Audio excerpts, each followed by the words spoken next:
exact specs, if you could tell, like in the payload specs, like this 10 ton to GTO, which means approximately 30 tons to low Earth orbit. This is expandable or what? Reusable or barge landing or RTLS? No, like every rocket, there are limitations of reusability. So reusability comes out of the velocity of a stage at the end of its burnout. If it is something like less than 3 kilometers per second, it can be brought back, like 2.5 kilometers per second, etc. at the burnout. Then you can retropropel and bring back. If the velocity goes beyond that, like 4 or 5 kilometers per second, it cannot be decelerated to a level that you can bring back and land. Right. That's why the boosters are only recovered. Upper stages recovery is not an easy. No one is following it. Yeah. Upper stage recovery is possible only you have a second stage that goes to orbit, then it comes back like a winged rocket, etc. That's why the new rocket of Elon Musk will look like that. Only 2 stage. But for us, a 2-stage rocket is impractical. Now, for us, what you are thinking is the booster will be recoverable. And it can be recovered on the landing site or on a barge. But both has its own penalties. For example, if you want to bring it to a landing site recovery, it has to travel all the way back from the point at that moment when it is burning out, which will be hard, which will be almost 500, 600 kilometers down the line. It has to travel on that. You need propellant for it. So that causes payload loss. The ultimate payload will come down. And if it is a barge landing, payload will be better. But barge landing has its own cost and uncertainty of precision, where it is going to be. So that is one part. Then the upper stage recovery is currently not in sight in terms of technology. Possibly we may look at it later. And you also talked about scalability.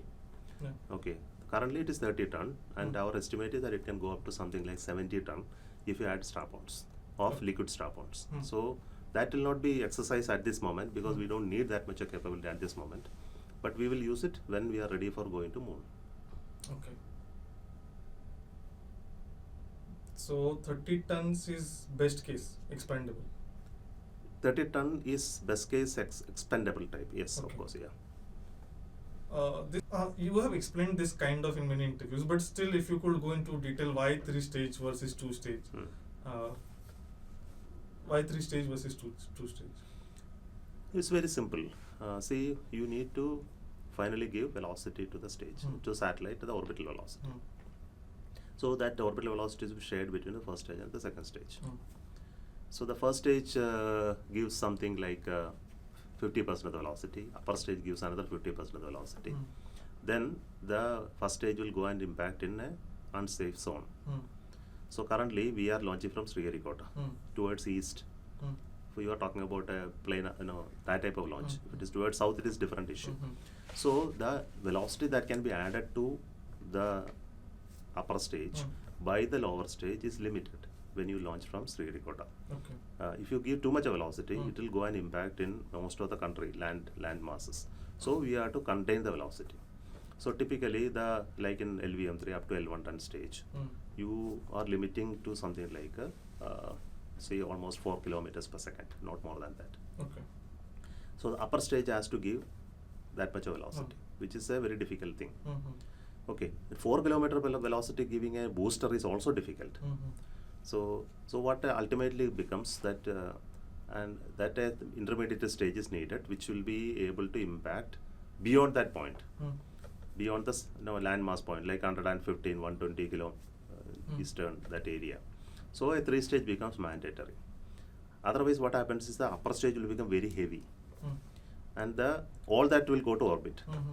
Because if you have to put about 5 to 6 kilometers per second velocity in upper stage, that will have too much of propellant loading. The thrust at the starting will be very high, and the entire propellant is consumed. Thrust at the end will be very high, so that the acceleration will peak towards the satellite injection, which is not good for trimming injection. So there are design limitations which will make you a 2-stage not that easily workable for a launch pad from Sharp.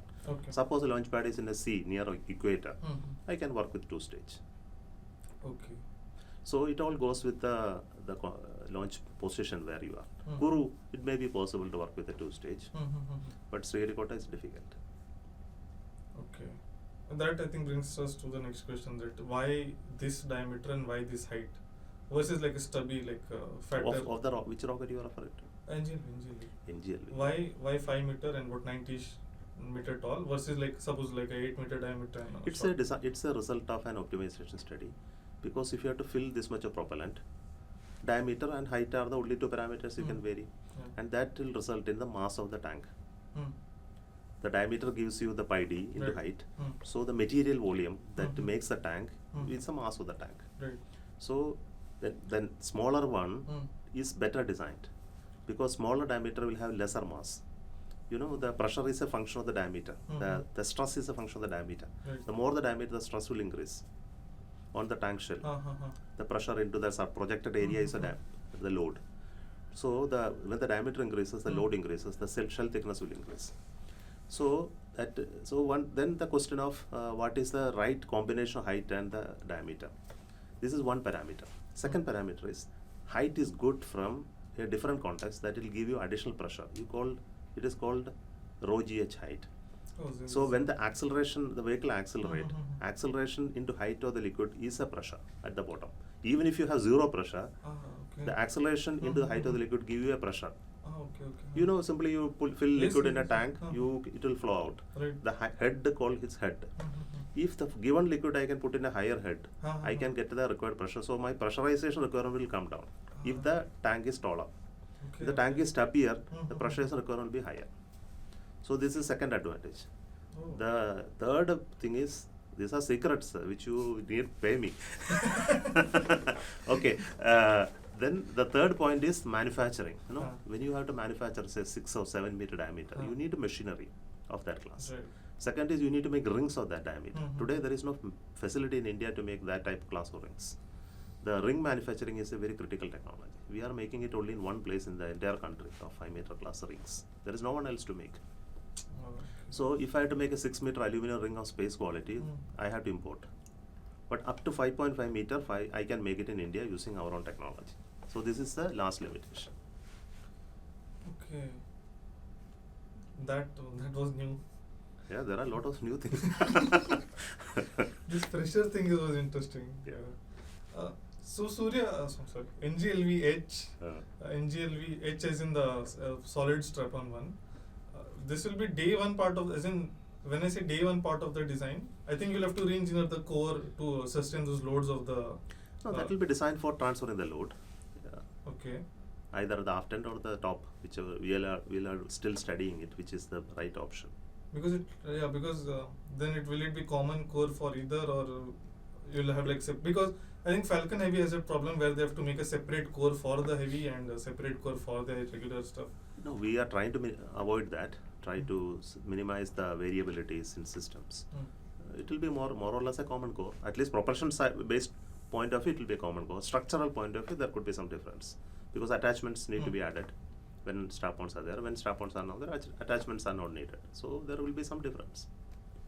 Right. So looking at the nature of the heavy variant, it looks like it's going to be expandable always. It is expendable. As in? No. Whenever you need a reusability, only reusability will involved. See, suppose I have to launch a 6-ton communication satellite. I can do it with a reusability. Suppose I had to launch a 30-ton LEO, I cannot use reusability. So it's a choice that will. SpaceX also does it.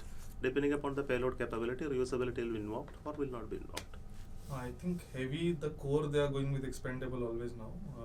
Yeah. Those options, that's a cost. Ultimately, it's nothing but the cost. You will have to spend more money for it. Okay, so there is potential of the heavy variant being reusable. Potential. Yeah. Okay, so when you're thinking of it, you're thinking in a common core. You're not thinking that heavy will be separate. No. Mindset is common. Okay. Correct. Okay, structural. This what happened with that Leo version? I think last year only in the slides there was a NGLV Leo, NGLV Geo version. Now it's one single version. The top one was methane, the third. Now whatever we announced is the version final. There are no other versions. One version for everything. Yeah. Could you potentially remove the third stage and flight if it's a smaller payload? I didn't understand. So it's currently 3 stage. If it's like a small, like a light payload, could you remove the third make it a 2 stage and fly? Will that be supported? See, no, may not be possible, because it all goes with the acceleration timeline profile. Because when you remove one stage, the entire profile changes. Right. See, thrust at the end of, the thrust and the mass are playing the trick. And it also controls the pressure, it also controls the loads, it controls aerodynamics. So it's not just like that you can remove one and put the other one. No, it cannot be done. Same would apply for the H variant, right? Because the aero profile will be completely different for. True. Yeah, that will be studied. It will have to be designed for that It will be only a fixed configuration that you cannot just like that decide. Yeah, now I have a lesser payload. Let me remove one stage and put the other one. That's not possible. Okay. And If it is pre-planned and designed, of course, possible. Okay. Right now, we don't have a plan to have a two-stage. Okay. Will reusability be part of D1, D2 like as in the first flights? No, we are trying to do it as part of the third flight. The D3. reusability. Yeah. Okay. So that will have separate development. No, it's part of this development, reusability. Oh. Yeah, but we may do without recovery test, but we may do some initial test in the first development. First one or two will be to prove it to inject the satellite in orbit. That will be the first goal. Reusability will come subsequently. Okay. So, since you're talking about reusability, what happened to Admire? Like we don't see it recently in present. You will hear about it. Without Admire, we cannot develop NGLV. So it exists like the work is going on. Yes. Last I heard was I think the legs. I think that there was a tender for the leg or something. I am not aware of it. Okay, but regardless, could you tell us something about Admire? Because it's when will we see it or anything? Because right now we are working on Gaganyaan, that's the thrust area. So we'll have to complete some of the development tasks. Then we'll focus on. Okay. Because the test vehicle is the baseline for that, and test vehicles are now focusing on the abort missions that are to be completed. TVD1 we did, TVD2 which is just ready, and test vehicle integration is mandatory for the Admire part. Could you do like a semi-reusable test while testing the Gaganyaan abort? Because anyways it falls, anyways it is falling down. You are telling our secrets publicly. I'm asking you because it has a crown on top, right? So naturally it will be like a the crown is separated already, no? You said the crown also, like even No, that part will remain. One small part will remain. So because of that, it could naturally take a retrograde. Naturally, it will not take, because that aerodynamics is nothing significant. But you could test, like semi-test Admire. We are going to do it. You said it. Some of that will be done. I spoiled your surprise. Yeah. Okay. Will other rockets be retired once NGLV matures? It has to, because now it's not wise to operate so many variants of rockets. See, I already told GSL is going to retire. That is already on the retirement path. With the, we are not seeking any further approvals or plans to produce in numbers. PSLV also will retire, because PSLV has a certain legacy of reliability, and it is now available in numbers, so it is continuing. But its cost bringing down, we'll see after industrialization part. If it is succeeding, it may continue. Otherwise, it will retire based on demand. LVM3 will continue and evolve, and NGL will continue and evolve.